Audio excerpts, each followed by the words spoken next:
38 வருடமாய் வியாதியா இருக்கிற மனுஷன். ஆனா அந்த மனுஷனுக்கு அவ்வளவு வருஷமா வியாதியா இருந்தாலும் அங்க இருக்கிறவர்கள் என்ன சொல்றாங்கன்னா, உன்னுடைய படுக்கையை எடுத்துக்கொண்டு நடன்னு சொன்னது யாரு? யார் உனக்கு இந்த காரியத்தை சொன்னா? இன்னைக்கு நீ எப்படி இந்த படுக்கையை எடுத்துக்கொண்டு நடக்கலாம்? நடக்கிறது உனக்கு நியாயம் அல்ல அப்படின்னு அவனை சத்தம் போடுறாங்க. அப்படின்னா அங்க இருக்கிற அத்தனை பேருக்குமே இந்த மனுஷன் இவ்வளவு நாளாய் பாடுபட்டு இருக்கிறானே, இவனுக்கு ஒரு விடுதலை கொடுக்கணுமேன்னு சொல்லி அவங்களுக்கு யாருக்குமே தோணல. அத்தனை பேரும் அதை தடுத்து நிறுத்துறதற்கு தான் முயற்சி எடுத்தாங்க. ஒருவேளை அவங்கள்ட்ட பர்மிஷன் கேட்டு இன்னைக்கு இவனை விடுதலை ஆக்கலாமான்னு கேட்டிருந்தா அத்தனை பேர் கண்டிப்பா வேண்டான்னு தான் சொல்லியிருப்பாங்க. ஆனா ஆண்டவர் அவர்கள் அப்படி அறிந்திருந்தும், சொல்லுவார்கள் என்று தெரிந்திருந்தும், எதிர்ப்பார்கள் என்று தெரிந்திருந்தும் அந்த மனுஷனுக்கு கர்த்தர் கொடுக்கிற அற்புதத்தை கர்த்தர் எந்த விதத்திலும் தடை செய்கிறதற்கு ஆண்டவர் விடவே இல்லை. நான் இன்னைக்கு தீர்க்க தரிசனமா சொல்றேன், அவர் செய்ய நினைத்தது தடுக்க முடியாது. அவர் செய்ய நினைத்தது தடுக்க முடியாது. அந்த திருமண காரியத்தை தடுக்க முடியாது. அந்த சமாதானத்தை தடுக்க முடியாது. அந்த வருமானத்தை தடுக்க முடியாது. அந்த உயர்வை தடுக்க முடியாது. ஓ, கர்த்தர் உங்களுக்கு செய்யணும்னு நினைச்சதை ஒரு மனுஷனாலும் தடுத்து நிறுத்த முடியவே முடியாது. ஆமென். துஷ்ட ஆமான் முருதகாய்க்கு விரோதமாய் எழும்பி அதை தடுத்து நிறுத்துறதுக்கு தான் முயற்சி எடுப்பான். அந்த முருதகாய்க்கு எதுவுமே கிடைக்கிறதுக்கு ஆமான் கண்டிப்பா விட்டுருக்கவே முடியாது. ஆனா ஆண்டவர் முருதகாய்க்கு செய்யணும்னு ஆண்டவர் நினைச்சிட்டாரு. ஆண்டவர் செய்யணும்னு நினைச்சதை அதே இடத்துல இருந்த ஆமானால தடுத்து நிறுத்த முடியல. அவனுடைய வஞ்சகத்தால தடுத்து நிறுத்த முடியல. அவனுடைய ஆலோசனைகளை கர்த்தர் அதம் பண்ணி முருதகாயை அவன் கண்களுக்கு முன்பாக முருதகாயினுடைய தலையை கர்த்தர் உயர்த்தினார். கர்த்தர் உயர்த்தினார். சொல்லுங்க, எல்லாரும் கைகளை உயர்த்தி சொல்லுங்க, நீர் செய்ய நினைத்ததை தடுக்கிறவன் யார்? தேவரீர், நீர் சகலத்தையும் செய்ய வல்லவர். நீர் செய்ய நினைத்ததை தடுக்க முடியாது. தடுக்கணும்னு நிறைய பேர் நினைச்சிட்டு இருக்காங்க. இவனுக்கு முட்டுக்கட்டை போடணும்னு நிறைய பேர் நினைச்சிட்டு இருக்காங்க. உங்களை அடுத்த இடத்துக்கு கொண்டு போக விடாதபடி ஏதாவது ஒரு முயற்சி எடுக்கணும்னு நினைச்சிட்டு இருக்காங்க. ஆனா இந்த நாள் ஜெபத்துல கர்த்தருடைய ஆசீர்வாதம் உங்களோடு கூட இருக்கிறதுனால கர்த்தர் கிருபையாய் வாக்கு கொடுக்கிறார். இல்ல, அந்த மனுஷன் தடுக்க முடியாது. அந்த தடைகளை கர்த்தர் இன்றைக்கு உடைக்கிறார். அடுத்த வருஷம் உங்களுக்கு வரப்போகிற ஒரு நன்மையினுடைய தடை இன்றைக்கு உடைகிறது. 3 ஆண்டுகள் தாண்டி உங்களுக்கு வரப்போகிற ஒரு நன்மையினுடைய அந்த தடை இன்றைக்கு உடைகிறது. இயேசுவின் நாமத்தினால இன்றைக்கு உடைகிறது. அந்த தடைகள் இல்லாமல், எந்த தடையும் இல்லாம இனி நீங்க ரொம்ப சுலபமாய் சுதந்தரிப்பீர்கள், லகுவாய் சுதந்தரிப்பீர்கள். ஹல்லேலூயா. அதை தடுக்கவே முடியாது. ஆமென். ஹல்லேலூயா. ஆண்டவருடைய பிள்ளைகளை இந்த அதிகாரத்தில் இவர்களுடைய இந்த பிரயாணத்தை தடுக்கலாம் அப்படின்னு நினைக்கும் போது இந்த பிரயாணம் தடையில்லாமல் கடைசியாக எல்லாரும் தப்பி கரை சேர்ந்தார்கள். எல்லாரும் தப்பி கரை சேர்ந்தார்கள். எல்லாரும் ஒரு ஆசீர்வாதமான இடத்துல போய் காலடி எடுத்து வச்சாங்க. அதனால ஆண்டவர் இந்த அதிகாரத்தின்படி நம்ம இன்று ஆசீர்வதிக்க போறார். இதுல இந்த ஜனங்கள் இந்த தடைகள் மாறுவதற்கு இந்த கப்பல் பிரயாணத்துல இந்த கப்பலில் இருந்து சில காரியத்தை அவங்க தூக்கி போடுறாங்க. அதை இன்னைக்கு தியானிக்கும் போது ரொம்ப வித்தியாசமாய் ஆச்சரியமா இருந்துச்சு. அப்படின்னா ஒரு பெரிய காற்று இந்த கடல்ல இந்த கப்பல்ல மோதுது. இந்த கப்பலுடைய முன்னணியும் நல்லா இருக்குது, பின்னணியும் உடைஞ்சு போயிருச்சு. என்னென்னமோ முயற்சி எடுக்கிறாங்க.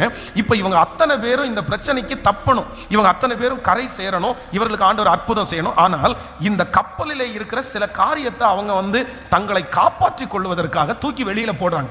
அதனுடைய ஆழத்தை நம்ம அறிஞ்சுக்கிட்டு இன்னைக்கு நம்முடைய பிரயாணத்துல இந்த மாதிரி இருக்கிற காரியத்தை கண்டிப்பாக நம்ம வெளியே தூக்கி போடுவோம்னா நான் நம்புறேன் நம்ம கண்டிப்பாக கரை சேர பண்ணுகிறதற்கு கர்த்தர் வல்லவரா இருக்கிறார். ஆமென். வாசிக்கலாம். முதலாவதாக நீங்க அந்த அப்போஸ்தலர் நடபடி 27ஆம் அதிகாரத்தினுடைய 18வது வசனத்தை வாசிக்கலாமா? 27ஆம் அதிகாரம் 18வது வசனத்தை வாசிக்கலாம். மேலும் பெருங்காற்று மழையில் நாங்கள் மிகவும் அடிபட்டபடினால் மறுநாள் சில சரக்குகளை கடலிலே எறிந்தார்கள். இன்னொரு விஷயம் கூட வாசிக்கலாம். மேலும் பெருங்காற்று மழையினால் நாங்கள் மிகவும் அடிபட்டபடினால் மறுநாளில் சில சரக்குகளை கடலிலே எறிந்தார்கள். சில சரக்குகளை கடலிலே எறிந்தார்கள். நல்லா கவனிச்சுக்குங்க. நம்ம இப்ப எதுல இருக்கிறோம் அப்படின்னு சொன்னா நல்லா கவனிங்க. நம்ம ஒரு கப்பல் பிரயாணத்திலே இருக்கிறோம். ஆமென். கைகளை அசைத்து ஒரு ஹல்லேலூயா சொல்லலாம். இப்போ அந்த பிரயாணம் என்ன ஆக போகுது? அந்த பிரயாணத்தை தடை பண்றதற்கு அங்க இருக்கிற மனிதர்கள் நினைக்கிறார்கள். ஆனா ஆண்டவர் என்ன சொல்றாரு அப்படின்னு சொன்னா, உன்னுடைய பிரயாணம் என்ன ஆகாது, தடை ஆகாது, தடை பண்ண மாட்டேன்.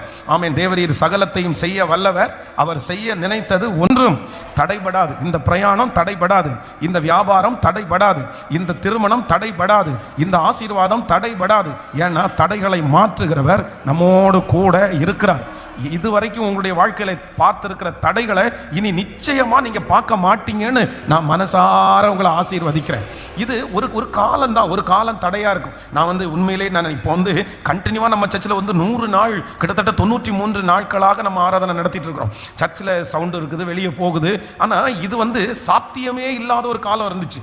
இந்த திருச்சபையை ஆரம்பிச்சு இங்க இருக்கிற நாட்கள்ல பாத்தீங்கன்னா இந்த மாதிரி 100 நாள் ஜெபம் ஆரம்பிக்கணும்னா கூட அது முடியவே முடியாது. ஏன்னா அதுக்குள்ள பெரிய தடைகள் வரும். 10 நாள் ஜெபம் பண்ண முடியாது. 7 நாள் கண்டினியூவா ஜெபம் பண்ணணும்னா கூட எல்லா ஜன்னலையும் அடைச்சி எல்லாத்தையும் கிளியர் பண்ணி அதை சவுண்டை கம்மி பண்ணி மேலே இருந்து ஸ்பீக்கரை கீழே தொங்க விட்டு இந்த மாதிரிலாம் எதுக்கெடுத்தாலும் தடை, எதுக்கெடுத்தாலும் தடை. ஆனா இன்னைக்கு பாத்தீங்க அப்படின்னு சொன்னா இல்ல, இந்த ஊழியம் செய்கிறதுக்கு நமக்கு என்ன கொடுத்திருக்கிறாருன்னா தடைகளே இல்லாம கர்த்தர் ஒரு பெரிய விசாலத்தை கர்த்தர் தந்திருக்கிறார். அப்போ நான் என்ன விசுவாசிக்கிறேன்னா இன்னைக்கு உங்களுக்கு தடையா இருக்கிறத பார்த்து நீங்க கவலைப்படாதீங்க. அப்படின்னா ரொம்ப தடையாவே இருக்கலாம். அது ஒரு காலம் எதுக்கு எடுத்தாலும் தடையா தான் இருக்கும். அது ஆண்டவர் உங்களை பழக்குவிக்கிறார், ஆண்டவர் உங்களை பக்குவப்படுத்துகிறார். ஆனா அது தடையா இருக்குதுன்றதுக்காக விட்டுட்டு ஓடிடக்கூடாது, தடையா இருக்குன்றதுக்காக நிறுத்திடக்கூடாது. நீங்க தடையாக இருக்கும்போது சோர்ந்து போகாமல் செய்து கொண்டே இருங்கள். திடீரென்று ஆண்டவர் ஒரு நாளை உங்களுக்கு கட்டளையிடுவார். அதற்கு பிறகு நீங்க கட்டளையிடுவீங்க, அது நடக்கும். நீங்க பேசுவீங்க, அது நடக்கும். நீங்க ஆலோசனை பண்ணுவீங்க, அது நடக்கும். நீங்க சொல்லுவீங்க, அது நடக்கும்.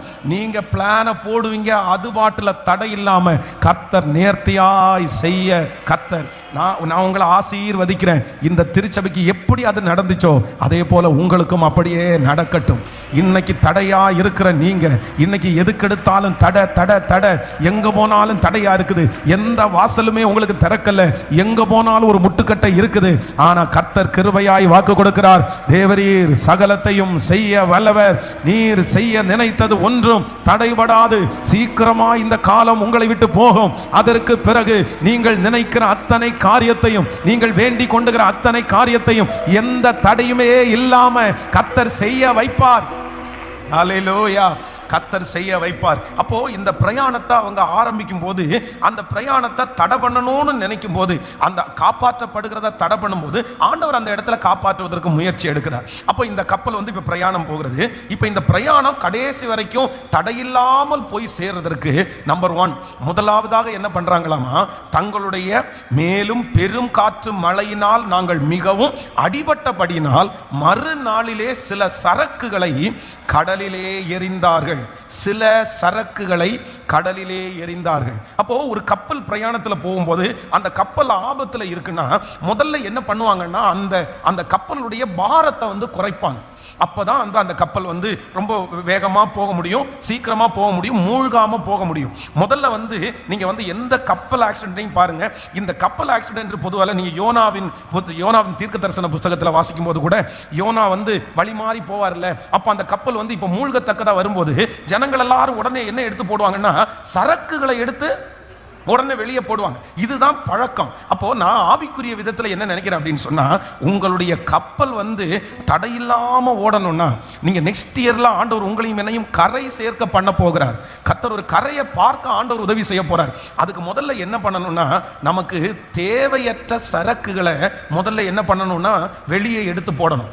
வேதம் சொல்கிறது, வீண் சிந்தனைகளை நான் வெறுத்து உம்முடைய வேதத்தின் பேர்ல என்னவா இருக்கிறேன்னா பிரியமா இருக்கிறேன். வீணான யோசனைகளை எடுத்து வெளியே போடணும், வீணான கோபத்தை எடுத்து வெளியே போடணும். இப்போ உங்கள்ட்ட இன்னைக்கு ஒரு சுத்திகரிப்பின் ஜெபமாகவே நம்ம பண்ணுவோம். இந்த 93வது நாள் உங்களை முழுக்க சுத்திகரிப்பு. இப்போ உங்களுக்குள்ள வேண்டாதது என்ன இருக்குது? வேண்டாதது என்ன இருக்குது? தேவையில்லாத பாரத்தை நம்ம எப்படி சுமக்க முடியும்? தேவையில்லாத கவலையை நம்ம எப்படி சுமக்க முடியும்? நான் அடிக்கடி சொல்லியிருக்கிறேன், நீங்க சுமக்கிற கவலை அது நியாயமானது தானா? அது கண்டிப்பா நீங்கள் சுமந்து தான் ஆக வேண்டுமா? நீங்க யோசிக்கிற அந்த யோசனை அது கண்டிப்பா அதை யோசிச்சு தான் ஆகணுமா? அது நீங்க யோசிக்காம இருக்க உங்களால முடியாதா? அது யோசிக்காம இருந்தா உங்களுக்கு எந்த பிரச்சனையும் வராது. அப்படின்னா அப்ப ஏன் நம்ம யோசிக்கணும்? நம்ம தேவையற்ற சுமைகளை நம்ம ஏன் சுமக்கணும்? நமக்கு வேண்டாத ஒரு யோசனையை நம்ம எதுக்கு யோசிக்கணும்? வேண்டாம். இன்னைக்கு முதலாவதாக என்ன பண்ணணும்னா, சில சரக்குகளை, தேவையற்ற சரக்குகளை, வேண்டான்றதுக்கு, அது பிரயோஜனமே இல்லாததை நம்ம முதல்ல என்ன பண்ணணும்னா எடுத்து வெளியே போடும். இப்போ நம்முடைய வீடு இருக்குன்னு வச்சுங்களேன், இந்த வீட்டில் இந்த கிறிஸ்மஸ் டைம் எல்லாருமே நிறைய பேர் ஒயிட் வாஷ் எல்லாம் பண்ணுவாங்க. இந்த ஒயிட் வாஷ் பண்ணும்போது பார்த்தீங்கன்னா நிறைய பொருட்கள் எடுத்து எங்கே போடுவாங்கன்னா காயிலாம் கடைக்கு போடுவாங்க. ஆனால் சில சிஸ்டர்ஸ் வந்து விட மாட்டாங்க. என்ன விட மாட்டாங்கன்னா இந்த பொருளை எடுத்து போடுறதுக்கு மட்டும் விட மாட்டாங்க. கொடுங்க கொடுங்க கொடுங்கன்னு வாங்கி வச்சிருவாங்க. யூஸும் பண்ண மாட்டாங்க, அதை பயன்படுத்தவும் மாட்டாங்க. ஆனால் வீட்டுக்குள்ளே வச்சு அது ஒரு குப்பையாக கிடக்கும் பாருங்க. அடுத்த வருஷம் அதே மாதிரி கிறிஸ்மஸுக்கு க்ளீன் பண்ணும்போது திரும்பவும் அந்த கணவனார் கேட்பேன், ஏமா போன வருஷமே இதை போடணும்னு சொன்னேன், அப்போவே நீ போடலை, அந்த இட்லி சட்டியை வச்சு நீ என்ன இந்த ஒரு வருஷத்தில் எத்தனை இட்லி சுட்டு கொடுத்த? நிறைய பேருடைய இட்லி சட்டின்னு சொன்ன உடனே நீங்க நிறைய சிரிக்கிறீங்களே. அப்போ நிறைய பேர் வீட்டில் என்ன பண்ணுதுன்னா இந்த மாதிரி என்ன இருக்குன்னா தேவையில்லாதது நிறைய இருக்குது. அது எந்த பிரயோஜனம் இல்லை. அது அங்கே டஸ்ட் தான், அது குப்பை தான். அது வேற யாருக்காவது கொடுத்தா கூட அது யூஸ் ஆகும். அதே போல நான் இது வெறும் பொருளா சொல்லல. இன்னைக்கு நீ நினைச்சுக்கங்க, ஆண்டவர் வந்து தடையில்லாத ஒரு பிரயாணத்தை உங்களுக்கு தரப்போகிறார். நம்மளை கர்த்தர் கரை சேர்க்க பண்ண போகிறார். நெக்ஸ்ட் இயர்ல ஆண்டவருடைய வருகை தாமதிச்சுன்னா நம்ம நிறைய பேர் வந்து தடையில்லாமல் ஆசீர்வாதங்களை பெற்றுக்கொள்ள போறோம். ஸோ ஃபர்ஸ்ட் இன்னைக்கு ஒரு சுத்திகரிப்புக்குள்ள வருவோம். இப்போ எதெல்லாம் உங்களுக்கு வேண்டாததா இருக்குது, எதெல்லாம் நீங்க வேண்டாததா இருக்குது, நீங்க எதெல்லாம் தூக்கி சுமக்க வேண்டாததை எதெல்லாம் நீங்க சுமந்துட்டு இருக்கிறீங்க, அது உங்களுக்கு அவசியமற்றதை நீங்க எத்தனை சுமந்துட்டு இருக்கிறீங்க. இப்போ இந்த ஜெபத்துல நான் ஒப்பு கொடுக்குறேன். ஆண்டவரே, நான் அதை எங்க போடுறேன்னா கடலில் தூக்கி போடுறேன். எனக்கு அது தேவையில்லாத யோசனை, அது யெகோவா ஈரே, கர்த்தர் பார்த்து கொள்ளுவார். அந்த காரியத்தை ஆண்டவர் பார்த்து கொள்ளுவார். நான் இனி நிம்மதியா அந்த காரியத்தை நான் செய்வேன். நான் இந்த காரியத்தை யோசிச்சே இருக்க மாட்டேன். நான் நிம்மதியா நான் தூங்குவேன். ஏன்னா கர்த்தர் எனக்கு கிருபையா இருக்கிறார். உங்க கைகளை அப்படியே உயர்த்தி ஸ்தோத்திரம். ஆண்டவர் யாரோ ஒருத்தரிடத்துல பேசுகிறார். ஆமென். Thank you Jesus. அதனால யாருக்கும் நஷ்டம் இல்லை, அது உங்களுக்கு மட்டும்தான் நஷ்டம். அது வேண்டாம், அது தேவையற்ற ஒன்று, அது உங்களுக்கு அவசியம் இல்லாதது ஒன்று. அந்த கவலை உனக்கு வேண்டாம் மகளே, அந்த கவலை உனக்கு வேண்டாம் மகனே. நீ கவலைப்படுகிறதுனால நீ ஒரு முழத்தை கூட்ட முடியாது, ஒரு முழத்தை நீ குறைக்க முடியாது. இந்த காரியத்தை குறித்து வருத்தப்படுத்துறதுனால எதுவுமே செய்ய முடியாது. எதுவுமே செய்ய முடியாத ஒரு பாரத்தை நீங்க ஏன் தூக்கி சுமந்துட்டு இருக்கிறீங்க? உங்க மனைவியினுடைய பாரத்தை நீங்க ஏன் சுமந்துட்டு இருக்கிறீங்க? கணவனாருடைய பாரத்தை ஏன் சுமக்கணும்? கர்த்தர் சொல்லுகிறார், அது ஒன்று உன்னை சேதப்படுத்த மாட்டாது, அது நேர்த்தியா நடக்கும். இதுவரையிலும் கைவிடாத கர்த்தர் இனியும் உங்களை கர்த்தர் கைவிட மாட்டாரு. நிச்சயமா ஆண்டவர் உங்களை விட்டு விலக மாட்டாரு. இந்த காரியத்துல அற்புதம் தான் நடக்கும். இதுல ஒரு அதிசயத்தை கர்த்தர் செய்வார். இதுல நீங்க கவலைப்படுறதுல எந்த பிரயோஜனமுமே இல்லை. ஸ்தோத்திரம் ஸ்தோத்திரம் ஸ்தோத்திரம். ஹல்லேலூயா. ஆண்டவரே, எனக்கு ஒரு கிருபையை தாரும். நான் என்ன பண்ணக்கூடாதுன்னா தேவையற்றதை நான் என்ன பண்ணக்கூடாதுன்னா சுமக்கவே கூடாது. தேவையற்றதை நான் சுமக்கக்கூடாது. என்னுடையது அல்லாத ஒன்றை நான் சுமக்கக்கூடாது. இப்போ நீங்க ஒரு தீர்மானத்தோட நீ தயவு செய்து வீட்டில் போய் எழுதுங்க. எல்லாத்தையுமே வந்து தேவையில்லாத எதையெல்லாம் நீங்க சுமக்குறீங்களோ அது ஒரு பேப்பர்ல எழுதி ஜெபம் பண்ணி கொண்டு அடுப்புல போட்டு எரிச்சிருங்க. ஆனா இனி நான் என்ன பண்ண மாட்டேன்னா அதை நான் யோசிக்கவே மாட்டேன். பாருங்க, தேவையில்லாத யோசனை அப்படின்னு சொல்லும்போது எப்படி இருக்குன்னா, ஒரு சென்னையிலிருந்து ஒரு ஃபேமிலி சந்திக்கிறதுக்காக வந்தார்கள். கணவன் மனைவி 2 பேருமே வந்து ஜெபம் பண்ணுறதுக்காக வராங்க. அப்போது அந்த சிஸ்டருக்கு வந்து 2வது ஒரு குழந்தை பிறக்கிறதுக்கு அந்த சிஸ்டருக்கு விருப்பம். ஆனால் அந்த பிரதருக்கு வந்து அந்த அளவுக்கு விருப்பம் இல்லை. ஆனால் அவங்களுக்கு வந்து அந்த குழந்தை வந்து கேட்குது. என்ன கேட்குது அப்படின்னு சொன்னால், எனக்கு வந்து அடுத்து ஒரு குழந்தை வேணும் அப்படின்னு கேட்குது. ஆனால் இவங்களுக்கு அந்த அந்த பிரதருக்கு அது விருப்பம் இல்லை. ஏன் விருப்பம் இல்லைன்னு சொன்னால், அவர் சொல்கிறாரு, பாஸ்டர் இன்னைக்கே எனக்கு 16,000 ரூபாய் தான் சம்பளம் கிடைக்குது. இந்த சம்பளத்தில் நான் எப்படி இந்த ஃபேமிலியை இது பண்ணுவேன்? அடுத்த ஒரு குழந்தை பிறந்துச்சுன்னா அந்த பிள்ளையை நான் எப்படி ஸ்கூலில் படிக்க வைப்பேன்? எனக்கு ரொம்ப விகற்பமாக வித்தியாசமாக இருந்துச்சு. பிள்ளைகள் கர்த்தரால் வரும் சுதந்திரம், கர்ப்பத்தின் கனி அவரால் கிடைக்கும் பலன். ஒரு குழந்தையை கொடுக்குற ஆண்டவர் அந்த குழந்தையை வளர்த்தக்கூடிய கிருபையை கண்டிப்பாக தருவார். அதை படிக்க வைக்கக்கூடிய கிருபையை கண்டிப்பாக தருவார்.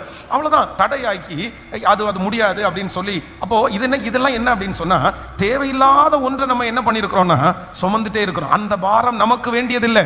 அந்த பாரம் யாருடையதுன்னா கர்த்தருடையது. கர்த்தர் உங்களுக்கு நேர்த்தியாய் கர்த்தர் செய்வார். ஆமென். அவர் அந்த நேரத்தில் யாரை எழுப்பணுமோ அந்த காரியம் ரொம்ப அற்புதமா உங்களுக்கு நடக்கும்.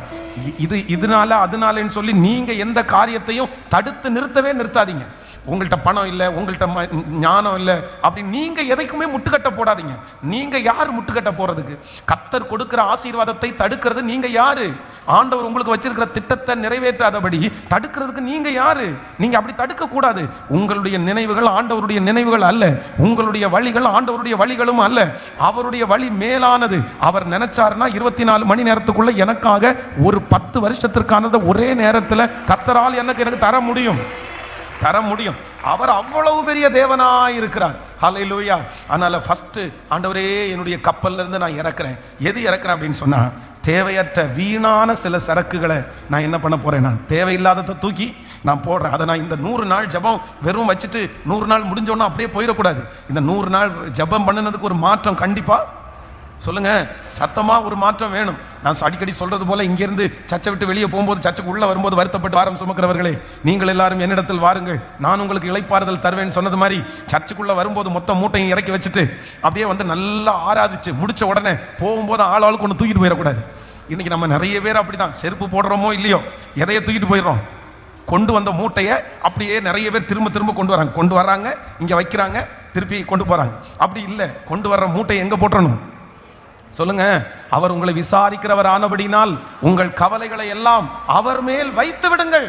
அவர் மேல் வைத்து விடுங்கள். அவர் மேல வைக்கிறதுனா என்ன அப்படின்னா, அன்னாள் வந்து அந்த பிள்ளைக்காக அழுதா ஜோமண்ணா, கர்த்தரிடத்திலிருந்து வார்த்தை வந்ததுக்கு அப்புறம் அன்னாள் பிறகு துக்க முகமா இருக்கவில்லை. அவ்வளவுதான், முடிஞ்சிருச்சு. அதை கர்த்தரிடத்துல நான் சொல்லிட்டேன், ஆண்டவர் பார்த்துட்டாரு, ஆண்டவர் செய்வாரு. ஆண்டவரே, அந்த நம்பிக்கையை கர்த்தர் எனக்கு கிருபையாய் கர்த்தர் தருவாராக. ஹல்லேலூயா. ஸோ நம்பர் 1, முதலாவதாக என்னுடைய வீண் காரியங்களை நான் தூக்கி போடணும். நம்பர் 2, இரண்டாவதாக வாசிக்கலாம். நீங்கள் 27ஆம் அதிகாரத்தினுடைய 19வது வசனத்தை வாசிக்கலாமா? 3ஆம் நாளிலே கப்பலின் தடவாளங்களை எங்கள் கைகளினாலே எடுத்து எறிந்தோம். கவனிங்க ஆண்டவருடைய பிள்ளைகளே, இப்போ 3 days 3வது நாள் ஆகுது. ஃபர்ஸ்ட் எடுத்த உடனே எதை செஞ்சாங்க? ஃபர்ஸ்ட் என்ன பண்ணாங்க? சரக்குகள் அப்படின்னா வேண்டாத வீணானவர்களை தூக்கி போட்டாச்சு. அதுக்கப்புறம் ஒரு 3 days 3 நாள் வரைக்கும் தாண்டிட்டு இப்போ இன்னும் கப்பலுடைய பாரத்தை அவங்க குறைக்கணும்னு நினைச்சிட்டாங்க. அப்போ அது என்ன, அடுத்து எது மேல கை வைக்கிறாங்க அப்படின்னு சொன்னா, கப்பலுடைய தடவாளங்கள். தடவாளங்கள் அப்படின்னு சொல்றது என்ன அப்படின்னா, எக்யூப்மெண்ட்ஸ், இன்ஸ்ட்ருமெண்ட். அப்படின்னா இந்த கப்பலில் வந்து பார்த்தீங்கன்னா இது ரிப்பேர் ஆயிடுச்சுன்னா, ஏதாவது மிஸ்டேக் ஆயிடுச்சுன்னா, அதுக்காக பொதுவாக வந்து நம்ம காரில் போகும்போது எல்லா காருக்கும் என்ன இருக்குன்னா, ஸ்டெப்னின்னு ஒன்று வச்சிருப்பாங்க. இந்த ஸ்டெப்னி டயர்னு வச்சிருப்பாங்க. பட் அது எப்போ யூஸ் ஆகும்னு சொல்ல முடியாது. சிலர் வந்து 10 வருஷமா அந்த கார் ஓட்டிட்டு இருப்பாங்க, அந்த ஸ்டெப்னி ஒரு நாள் கூட அவங்க யூஸ் பண்ணிருக்க மாட்டாங்க. ஏன்னா அவங்களுடைய கார் பஞ்சரே ஆயிருக்காது. ஆனாலும் என்ன அப்படின்னு சொன்னா, ஒருவேளை ஏதாவது ஒரு ரிப்பேர் ஆயிடுச்சு அப்படின்னு சொன்னா, அதை சரி பண்றதுக்காக அவங்க என்ன பண்ண, முன்கூட்டியே அதை ஆயத்தப்படுத்தி வைப்பார்கள். அப்போ இந்த கப்பலில் அடுத்து இவர்கள் என்ன தூக்கி போடுறாங்க அப்படின்னு சொன்னா, அவங்க வந்து ரிப்பேர் பண்றதுக்கு தடவாளங்களை எடுத்து வெளியிலே போடுகிறார்கள். அப்போ 2வது ஆண்டவருடைய பிள்ளைகள் இன்றைக்கு ஒன்று எடுத்து போகணும். என்ன எடுத்து போகணும்னா, உங்களுடைய வாழ்க்கையில நிறைய தடவாளங்கள் இந்த மாதிரி இருக்கும். அப்படின்னா மனுஷங்களுடைய ஐடியாஸ் நிறைய இருக்கும். சேஃப்டிக்காக நம்ம வந்து நம்முடைய கண்ட்ரோலில் வச்சிருக்கிறது மாதிரி நம்ம வச்சிருப்போம். அதை எடுத்து வெளியே போடாம நம்முடைய பிரயாணம் சுமூகமா போகாது. ஆமேன் சொல்லுங்கள், சத்தமா சொல்லுங்க எல்லாரும். அப்படின்னா அந்த ஐடியா எல்லாம் மனுஷங்க ஒவ்வொருத்தரும் ஒவ்வொரு ஐடியா கொடுப்பாங்க, சொந்தக்காரங்க ஒவ்வொருத்தரும் ஒவ்வொரு ஐடியா கொடுப்பாங்க, ஒவ்வொரு பிளான், ஒரு திட்டம் இருக்கும். இல்லை, இந்த திட்டத்தை எதையுமே வச்சு என்னுடைய வாழ்க்கையை நகர்த்துறதுக்கு நான் விரும்ப வேண்டாம். முழுக்க முழுக்க என்ன பண்ணுவோன்னா, ஆண்டவரே என்னுடைய வாழ்க்கை முழுவதும் உங்க கையில நான் தர்றேன். இந்த 100 நாள் ஜபத்தில் அந்த யோசனை முழுவதுமாய் எடுத்து போடுங்க. அந்த மனுஷர்கள் சொன்னது, மற்றவங்க சொந்தக்காரர்கள் சொன்னது, இது எதையுமே நம்ம விரும்ப வேண்டியதில்லை. நான் நம்புறேன், என்னை அழைத்தவர் என்னை நேர்த்தியாய் நடத்துகிறதற்கு கர்த்தர் வல்லமை உள்ளவராய் இருக்கிறார். என்னை ஒருபோதும் அவர் தலை குனிகிறதற்கு கர்த்தர் விடவே மாட்டார். என் கொம்பை அவர் உயர்த்துவார், என் தலையை அவர் உயர்த்துவார். நான் வெட்கப்பட்டு போவதே இல்லை, நான் வெட்கப்பட்டு போவது இல்லை. ஹல்லேலூயா. அப்படியே கைகளை உயர்த்தி சொல்லுங்க, ஆண்டவரே ஹல்லேலூயா, என்னால் ரிப்பேர் பண்ண முடியும், என்னால் சரி பண்ண முடியும், என்னால் செய்ய முடியும் அப்படின்ற அத்தனை காரியத்தையும் நான் இப்பொழுது உங்கள் சமூகத்தில் நான் வைக்கிறேன். நான் என்ன முழுவதுமாக ஒப்பு கொடுக்கிறேன். சொல்லுங்க, என் கையில் ஒன்றுமே இல்லை, என்னுடைய கண்ட்ரோலில் ஒன்றும் இல்லை, நான் ரிப்பேர் பண்ண முடியாது, நான் சரி பண்ணிட முடியாது. சரி பண்ணுகிற கர்த்தர் நீர் ஒருத்தர் மட்டும்தான்ப்பா. ஹல்லேலூயா, தேங்க் யூ ஜீசஸ். என் தலையை உயர்த்தி நீரே, வெட்கப்பட்டு போவதில்லை, ஒரு நாளும் வெட்கப்பட்டு போவதில்லை, வெட்கப்பட்டு போவதில்லை, ஒரு நாளும் வெட்கப்பட்டு போவதில்லை. என் கொம்பை உயர்த்தினீரே, என் தலையை உயர்த்தினீரே, கொம்பை உயர்த்தினீரே, என் தலையை உயர்த்தினீரே. வெட்கப்பட்டு போவதில்லை, ஒரு நாளும் வெட்கப்பட்டு போவதில்லை. பாடுவோம், வெட்கப்பட்டு போவதில்லை, ஒரு நாளும் வெட்கப்பட்டு போவதில்லை. நன்றி தகப்பனே நன்றி ஏசையா, நன்றி தகப்பனே நன்றி ஏசையா. வெட்கப்பட்டு போவதில்லை ஒரு நாளும், வெட்கப்பட்டு போவதில்லை, வெட்கப்பட்டு போவதில்லை ஒரு நாளும், வெட்கப்பட்டு போவதில்லை. ஹல்லேலூயா. நம்பர் 2, இரண்டாவது நம்ம ஒப்பு கொடுக்க போறோம். என்னன்னா, எதை தூக்கி போடணும்? எதை தூக்கி போடணும்? தளவாடங்கள் அப்படின்னா இன்ஸ்ட்ருமெண்ட்டை தூக்கி போடணும்.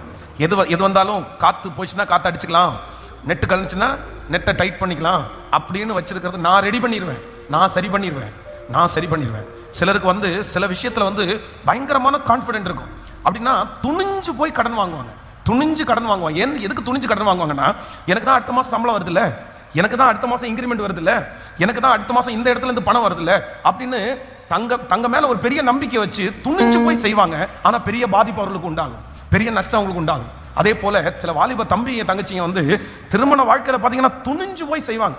சொல்லுவாங்க, வேண்டாம்ப்பா ரொம்ப கவனமா இரு, பார்த்து செய்ய அப்படின்னா, இல்ல நான் மாத்திடுவேன் அவரை, நான் அவளை மாத்திடுவேன், என்னால மாற்ற முடியும், நான் அவங்கள ரட்சிப்புக்குள்ள நடத்திடுவேன். அப்போ ஒன்று நினைத்துக் கொள்ளுங்கள், உங்களுடைய கப்பல் சரியா பிரயாணம் பண்ணணும்னா, நம்ம தடையில்லாம இந்த ஓட்டத்தை முடிக்கணும்னா முதல்ல என்ன பண்ணணும்? நான் ரிப்பேர் பண்ணுவேன், என்னால சரி பண்ண முடியும் அப்படின்ற அந்த இடத்தை விட்டு நம்ம வெளியே வரணும். எதுவா இருந்தாலும் அதுல வெற்றியை கொடுக்கிறவர் யார் அப்படின்னா கர்த்தர் ஒருவர் மட்டும்தான். ஆமேன்னு சொல்லுங்க பார்க்கலாம். எத்தனை பேர் ஆமோதிக்கிறீங்க? சிலருக்கு என்னன்னா, சில விஷயங்கள் இருந்தா சிலது சரியாகும்னு நினைப்பாங்க. ஆனா ஒண்ணு நினைச்சுக்கங்க, எது இருந்தாலும் ஆண்டவருடைய கரம் இல்லைன்னா சில காரியத்தை சரியே பண்ண முடியாது, சில காரியத்தை சரியே பண்ண முடியாது. நீங்க ரொம்ப கவனமா இருங்க, நீங்க வாழ்க்கையில் ரொம்ப கவனமா இருங்க. இந்த மாதிரி நான் சரி பண்ணிடுவேன், நான் மாத்திடுவேன், என்னுடைய கணவனார் நான் சொன்ன கண்ட்ரோல்ல இருந்துருவாரு, மனைவி கண்ட்ரோல்ல இருந்துருவாங்க, என்னால் அடக்கி வைக்க முடியும். இல்லை, இருந்துடாதீங்க. எப்ப மாறும் நம்ம சொல்லவே முடியாது. அதனால என்னுடைய நம்பிக்கை இன்ஸ்ட்ருமெண்ட் மேல இல்ல, என்னுடைய நம்பிக்கை யார் மேலன்னா கர்த்தர் ஒருவர் மேலே என் நம்பிக்கை. ஹல்லேலூயா. விசுவாசிக்கிறீர்களா? எத்தனை பேர் விசுவாசிக்கிறீங்க? இப்ப தூக்கி போட்டுறோம். என்ன தூக்கி போட்டுற போறோம்? நான் சரி பண்ணிடுவேன் அப்படின்னு சொல்றது எல்லாத்தையும் என்ன பண்ணிடும்? ஆண்டவரே, நான் அல்ல நீரே, என்னாலே அல்ல உம்மாலே ஆகும். சொல்லுங்க பார்க்கலாம், என்னாலே அல்ல உம்மாலே ஆகும். என்னால முடியாது, இந்த காரியத்தை செய்யறதுக்கு என்னால முடியாது, இந்த சூழ்நிலையை மாற்றுறதுக்கு என்னால முடியாது, என்னுடைய முயற்சியினால முடியாது, நான் தோற்று போனவன், என்னுடைய ஞானத்தினால எதையும் செய்ய முடியாது, என்னுடைய பலத்தை வச்சு எதையும் செய்ய முடியாது. ஆனால் உம்மாலே நான் ஒரு சேனைக்குள் பாய்வேன், என் தேவனாலே எந்த மதிலையும் நான் தாண்டுவேன், உங்களால முடியும் ஆண்டவரேன்னு சொல்லி உங்களால தான் அந்த காரியத்தை செய்ய முடியும். நீர்தான் அதை செய்கிறதற்கு வல்லவர். ஹல்லேலூயா. ஆமே. நம்பர் 3, மூன்றாவதாக ஒரு வசனத்தை வாசிக்கலாம். 27ஆம் அதிகாரத்தினுடைய 27ஆம் அதிகாரத்தின் 32வது வசனத்தை வாசிக்கலாமா? 32வது வசனத்தை வாசிக்கலாம். 27ஆம் அதிகாரம் 32. அப்பொழுது போர் சேவகர்கள் படவின் கயிறுகளை அறுத்து அதை தாழ விழ விட்டார்கள். அடுத்த வசனத்தை கூட வாசிக்கலாம். அப்பொழுது விடுகையில் எல்லாரும் போஜனம் பண்ணும்படி பவுல் அவர்களுக்கு தைரியம் சொல்லி. இன்னொரு விஷயம் கூட வாசிக்கலாம். 27ஆம் அதிகாரம் 32வது வசனத்தை இன்னொரு விஷயம் கூட வாசிக்கலாம். அப்பொழுது போர் சேவகர்கள் படவின் கயிறுகளை அறுத்து அதை தாழ விட விட்டார்கள். இப்போ நல்லா கவனிச்சுக்கோங்க. இப்போ இங்க மூணாவது என்ன நடக்குது அப்படின்னு சொன்னா, இந்த போட் ஒரு பெரிய கப்பல் இருக்கு அப்படின்னு சொன்னா, அந்த கப்பல் வெறும் அந்த கப்பல் மட்டும் இருக்காது, அதுக்கு உள்ள என்ன வச்சிருப்பாங்கன்னா இந்த லைஃப் போட் அப்படின்னு ஒன்று வச்சிருப்பாங்க. அப்படின்னா சின்ன போட், குட்டியா ஏதாவது ஒரு ஆக்சிடென்ட் நடந்துச்சு அப்படின்னு சொன்னா அவங்க என்ன பண்ணுவாங்கன்னா, முக்கியமான எல்லாருமே அந்த சின்ன போட்டை எடுத்து போட்டு அதுல தப்பிச்சிருவாங்க, அதுக்காக வச்சிருவாங்க. இங்க கிட்டத்தட்ட 226 பேர் மேல இருக்கிறாங்க இந்த கப்பல்ல. ஆனா அத்தனை பேருக்கும் போகிறதற்கு இது என்ன பண்ணாதுன்னா, இந்த சின்ன சின்ன போட்டு பத்தாது. இப்போ என்ன பண்றாங்கன்னா, உடனே அடுத்து கப்பல்ல இருந்து எதை அறுத்து விடுறாங்கன்னா, அந்த சின்ன சின்ன போட்டை கயிறுல கட்டி தொங்க விட்டுருப்பாங்க எல்லாத்தையுமே. இப்போ இன்னும் கொஞ்சம் கப்பலுடைய பாரத்தை குறைக்கிறதுக்கு இதை எதை ஒட்டி விடுறாங்கன்னா, கயிறை வெட்டி விட்டு அத்தனை லைஃப் போட்டையும் தூக்கி போட்டாச்சு. அவ்வளவுதான், இனி இல்லை. அப்படின்னா நம்முடைய வாழ்க்கையில மூன்றாவது நம்ம தூக்கி போட வேண்டியது என்ன அப்படின்னு சொன்னா, ஆப்ஷன் ஏ ஆப்ஷன் பி அப்படின்னு நம்ம எப்பவுமே வச்சிருப்போம்.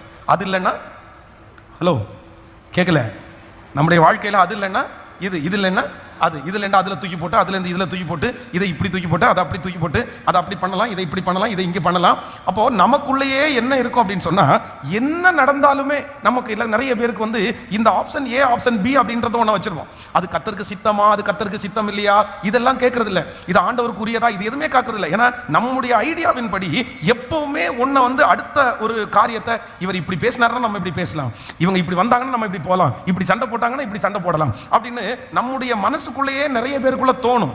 ஆனால் இல்லை, அவர் உங்களை ஏற்ற காலத்தில் அவர் உங்களை உயர்த்தும்படிக்கு அவருடைய பலத்த கைக்குள்ள அடங்கி இருங்கள். ஆமென் சொல்லுங்க. கைகளை அசைத்து ஒரு ஹல்லேலூயா சொல்லலாம். ஆண்டவருடைய பிள்ளை ரொம்ப கவனமாக கவனிச்சுக்கணும். நமக்கு இந்த ஆப்ஷன் ஏ ஆப்ஷன் பி எல்லாம் இல்லை, ஒன்னே ஒன்று மட்டும்தான் இருக்குது. அது சிலுவை மட்டும்தான் நமக்கு ஒரே ஆப்ஷன். கர்த்தர் மட்டும்தான் எனக்கு. ஆமென். தேவரீர் நீர் சகலத்தையும் செய்ய வல்லவர், எனக்கு வேற எந்த எந்த காரியமும் கிடையாது, நீர் ஒருவர் மட்டுமே. விசுவாசிக்கிறீர்களா இல்லையா? சில காரியத்திற்கு வரும்போது ஆண்டவருடைய பிள்ளைகள் நிறைய பேர் இதில் தடுமாறுவாங்க. பாருங்க, இந்த குழந்தைய வச்சிருக்கிறவங்க எல்லாருமே வந்து ஏதாவது அதுக்கு அந்த குழந்தைக்கு வயிற்றில் ஏதாவது பிரச்சனை வந்துச்சுன்னா போய் வந்து ஓதிட்டு வரலாமான்றாங்க. ஏன் அத்தனை வருஷமா சர்ச்சுக்கு வந்துருப்பாங்க, அவ்வளோ ஆண்டவரோட இருப்பாங்க, உடனே போய் ஓதிட்டு வர்றதுக்கு அது ஏன்னா அவங்களுக்கு எங்கேயாவது ஒரு இடத்துல என்ன நடக்கணும், எப்படியாவது ஒரு இடத்துல அற்புதம் நடக்கணும், எங்கேயாவது ஒரு இடத்துல அற்புதம் கிடைக்கணும். ஆண்டவருடைய பிள்ளைகளை ஒன்று நினைத்துக் கொள்ளுங்கள், நமக்கு அற்புதம் பெருசு இல்லை, எப்படி கிடைக்கிறதுன்றதான் பெருசு. நான் சொல்றது உங்களுக்கு புரியுதுல?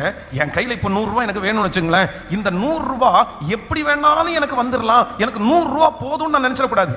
எனக்கு வருகிற 100 ரூபாய் வர்றது பெருசு இல்லை, அது எப்படி வர்றதுன்றதான் பெருசு. உங்களுக்கு அற்புதம் வந்து எப்படியோ கிடைக்குது அப்படின்றத பெருசு இல்லை. இன்னைக்கு உலகத்தில் இருக்கிற மனிதர்கள் அப்படிதான் ஓடுறாங்க. எப்படியாவது ஒரு அற்புதம் கிடைக்கணும், எப்படியாவது நான் பெரிய ஆளா மாறினும், எப்படியாவது நான் உன்னதனா வந்துடணும் அப்படின்னு நினைக்கிறாங்க. அது கிடையாது. அது கர்த்தருடைய ஆசீர்வாதமே ஐஸ்வர்யத்தை தரும், அதனோடு அவர் வேதனையை கூட்டார். எனக்கு வருகிற ஆசீர்வாதம் நேர்த்தியான வழியிலே கர்த்தருடைய சமூகத்திலிருந்து ஆண்டவரை அனுமதித்து ஆண்டவர் கொடுக்கிறது தான் எனக்கு நித்தியமான ஒரு ஆசீர்வாதம், நிரந்தரமான ஒரு ஆசீர்வாதம். அது எனக்கு போதுமானது, அது எனக்கு போதுமானது. அப்போ இன்னைக்கு என்னன்னா, முதல்ல தூக்கி போட்டுருங்க, இல்ல ஆண்டவரே, உன்னதத்திலிருந்து வானத்தையும் பூமியையும் உண்டாக்கின கர்த்தரிடத்திலிருந்து எனக்கு ஒத்தாசை வரும். இனி நான் என்ன பண்ண மாட்டேன்னா, என்னுடைய அற்புதத்திற்காக எங்க வேணும்னாலும் போகணும்னு நினைக்க மாட்டேன். அவர் என்னை கொன்று போட்டாலும் அவர் மேல் நம்பிக்கையா இருப்பேன், அவர் என்னை கொன்று போட்டாலும் அவர் மேல் நம்பிக்கையா இருப்பேன். எனக்கு இருக்கிற ஒரே ஒரு ஆறுதல், விடுதலை கர்த்தர் ஒருவர் மட்டும்தான். எனக்கு அவரிடத்திலிருந்து வந்தால் போதும். ஹல்லேலூயா. எத்தனை பேர் தூக்கி போடுறீங்க? ஆமென். 100 நாள் முடிஞ்சிடட்டும், அதுக்கப்புறம் முடியல அப்படின்னு சொன்னால் இன்னொரு இடத்துக்கு போயிடலாம். ப்ரேயருக்கு போகிறத நான் சொல்லலை, வேற ஏதாவது ஒன்று தேடலாம் அப்படின்னு நம்ம நினச்சிட முடியாது. எனக்கு ஒன்றே ஒன்று, எருசலேமை அவர் ஸ்திரப்படுத்தி அதை புகழ்ச்சியாக்கும் வரைக்கும் அவரை அமர்ந்திருக்க விடாதிருங்கள். ஆமென். நீர் என்னை ஆசீர்வதித்தாலே ஒழிய நான் உம்மை போக விடுவது. என்னுடைய கர்த்தரால் ஒரு ஆசீர்வாதம் வரும், என் தேவனால் நான் உயருவேன், என் தேவனால் நான் வளருவேன். நிச்சயம் நடக்கும், நிச்சயம் நடக்கும். சுற்றி உள்ள கண்கள் அதை நிச்சயமாய் பார்க்கும். உலகத்தில் இருக்கிற நிறைய பேர் உங்களுக்கு ஐடியா தருவாங்க, நிறைய பேர் ஐடியா தருவாங்க. இங்கே போய் பாருங்க, இங்கே போய் பார்க்கலாம், இங்கே போய் பார்க்கலாம். இல்லவே இல்லை. நம்முடைய கண்கள் எங்கேயே நோக்கிட்டு இருக்குன்னா கர்த்தரையே நோக்கிட்டு இருக்கிறது. ஹல்லேலூயா. கைகளை உயர்த்தி ஹல்லேலூயா. என் தேவனால் நான் உயருவேன், என் தேவனால் நான் வளருவேன், என் தேவனால் நான் உயருவேன், என் தேவனால் நான் வளருவேன். நிச்சயம் நடக்கும், நிச்சயம் நடக்கும். சுற்றியுள்ள கண்கள் அதை பார்க்கும். சொல்லோ, நிச்சயம் நடக்கும், நிச்சயம் நடக்கும். சுற்றியுள்ள கண்கள் அதை பார்க்கும். என் தேவனால், என் தேவனால் நான் உயருவேன், என் தேவனால் நான் வளருவேன், என் தேவனால் நான் உயருவேன், என் தேவனால் நான் வளருவேன்.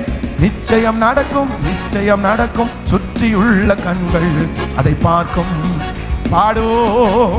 நிச்சயம் நடக்கும், நிச்சயம் நடக்கும். சுற்றியுள்ள கண்கள் அதை பார்க்கும். சொல்லுங்க, நான் முடியாதென்ற போது முடியாதென்று முடியும் என்றாரே, நான் மனம் தளர்ந்த போது திடன் கொள் என்றாரே, நான் முடியாதென்ற போது முடியும் என்றாரே, நான் மனம் தளர்ந்த போது திடன் கொள் என்றாரே. கர்த்தர் என்ன அருகில் நின்று நான் உனக்காயாவு செய்வேன், உன் தேவை பார்த்து கொள்வேன் என்றாரே. கர்த்தர் என்ன அருகில் நின்று கர்த்தர் எந்தன் அருகில் நின்று நான் உனக்காய் யாவும் செய்வேன், உன் தேவை பார்த்து கொள்வேன் என்றார். கைகளை மேல கட்டி சொல்லுவோம், என் தேவனால் நான் உயருவேன், என் தேவனால் நான் வளருவேன், என் தேவனால் நான் உயருவேன், நான் வளருவேன். நிச்சயம் நடக்கும், நிச்சயம் நடக்கும் சுற்றியுள்ள கண்கள். ஹல்லேலூயா. நிச்சயம் நடக்கும், நிச்சயம் நடக்கும் சுற்றியுள்ள கண்கள் அதை பார்க்கும். ஹல்லேலூயா. என் தேவனால் நான் உயருவேன், என் தேவனால் நான் வளருவேன். எல்லாரும் சொல்லுங்க பார்க்கலாம், என் தேவனால். எனக்கு வேற எந்த ஆப்ஷன் எனக்கு இல்லை. அவருடைய கை என்னை உயர்த்தும், அவருடைய கரங்கள் என்னை உயர்த்தும். அவர் நிச்சயம் என்னை தேடி வருவார், அவர் எனக்கு ஒரு அற்புதம் செய்வார். இத்தனை நாள் காத்துட்டு இருக்கிற என்ன நிச்சயமா அவர் வெட்கப்படுத்த விட மாட்டார். இவ்வளவு நாட்களும் அவரை நம்பிட்டு இருக்கிற என்ன ஆண்டவர் ஒருபோதும் என்ன வெட்கப்படுத்த விட மாட்டார். முழு பலத்தோட உங்களை நம்புற நம்பிக்கை வீண் போகாது. நாங்க நம்புறோம் ஏசப்பா. ஹல்லேலூயா.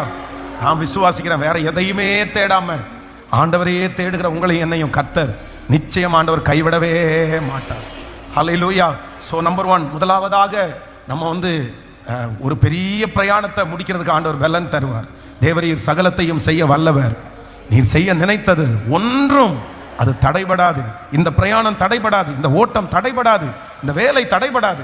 நம்பர் 1, முதலாவதாக எதை தூக்கி போடணும் அப்படின்னு சொன்னா, ஸோ வீணானவைகளை தூக்கி போட்டு, ஆமே, நம்பர் 1 தேவையற்ற வீணான எதையுமே நம்ம இனி என்ன பண்ணக்கூடாதுன்னா, நம்ம விசுவாச கப்பல்ல நம்ம சுமக்கவே கூடாது. நம்ம எல்லாரும் யாரு? நம்ம எல்லாரும் கப்பல். நம்ம எல்லாருமே ஒரு கப்பல். வீணானதை சுமக்கிற கப்பலாக இருக்கக்கூடாது. தேவையானதை மட்டும்தான் நம்ம சுமக்கணும்.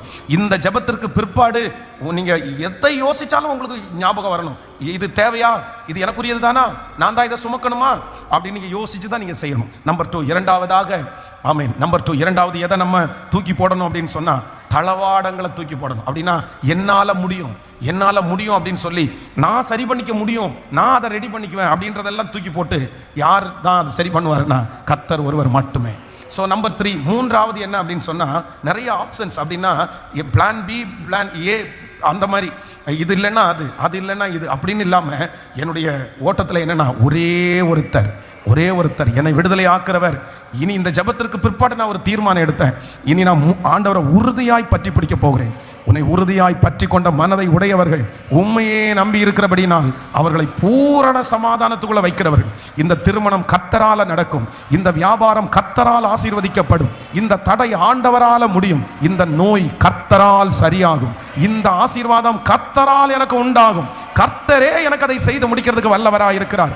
ஆமேன். அந்நியர்கள் அல்ல, அந்நிய தெய்வர்கள் அல்ல, அந்நிய மனிதர்கள் அல்ல, தேவன் ஒருவரே இந்த காரியத்தை எனக்கு கைகூடி வரப்பண்ண போகிறார்.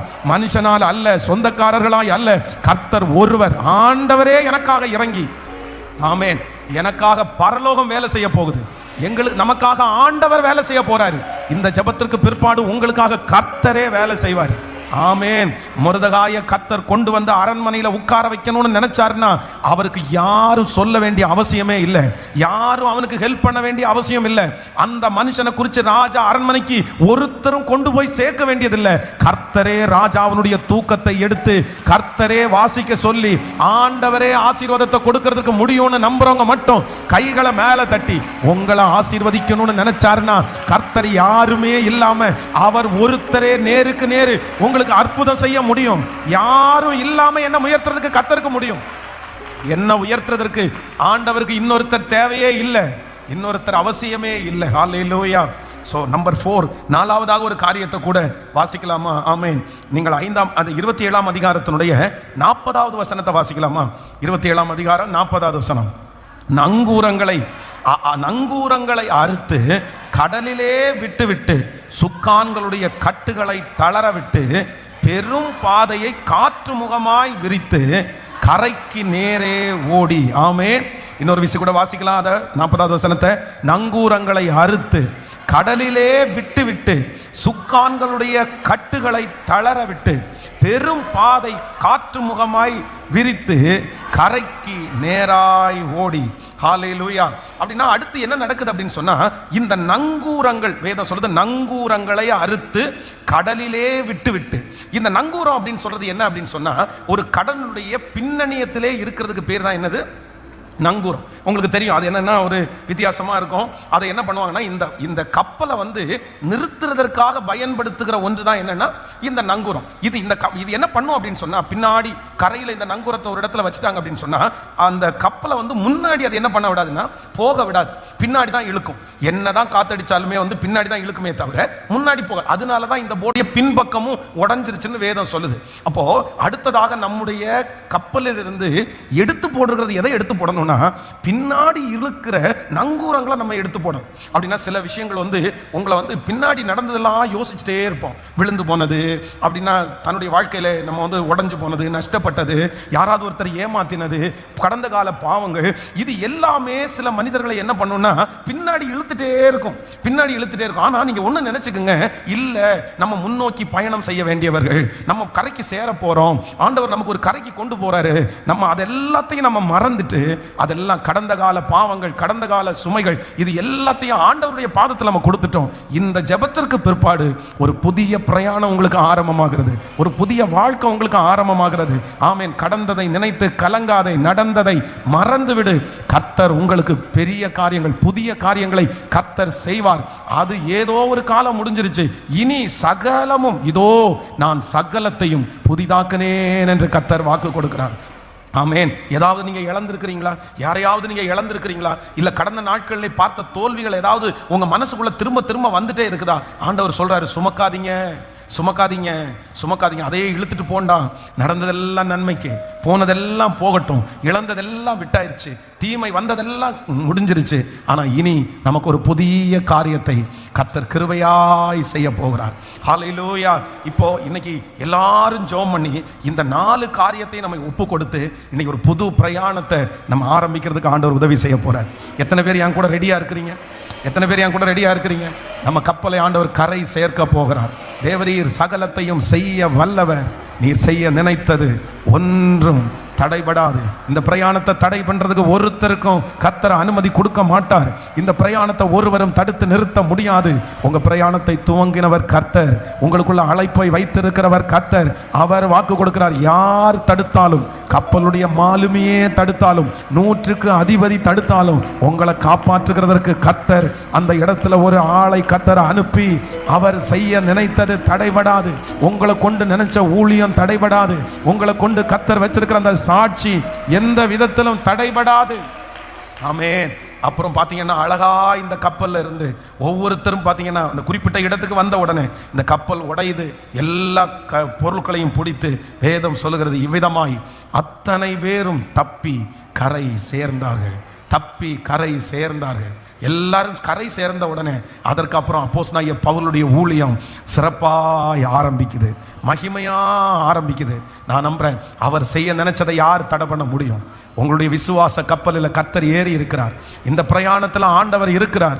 நான் முடிக்க மாட்டேனோ என்று சிலர் பயந்து கொண்டிருக்கிறீர்கள். நான் எப்படி முடிக்க போறேனோன்னு நிறைய பேர் பயந்து கொண்டிருக்கிறீர்கள். உங்க பிள்ளையை குறித்து கர்த்தர் கொடுத்திருக்கிற அந்த தீர்க்க தரிசனத்தை நிறைவேற்றுறதுக்கு முன்னாடியே நான் முடிஞ்சிருவேனோன்னு நிறைய பேர் நினைக்கிறீங்க. இந்த ஓட்டத்தில் நான் கடைசி வரைக்கும் போக முடியாதுன்னு நினைக்கிறீங்க. ஆனா கர்த்தர் மட்டும் இன்றைக்கு இந்த நாளில் உங்களை பார்த்து நேரடியாக வாக்கு கொடுக்கிறாரு.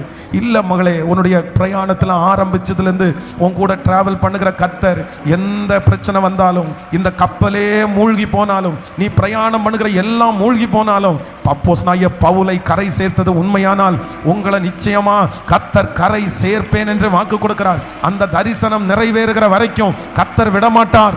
இந்த சொப்பனம் நிறைவேறுகிற வரைக்கும் ஆண்டவர் விடமாட்டார். ஆண்டவர் உங்களுக்கு சொன்னதை செய்யும் அளவும் கர்த்தர் கைவிடுவது இல்லை.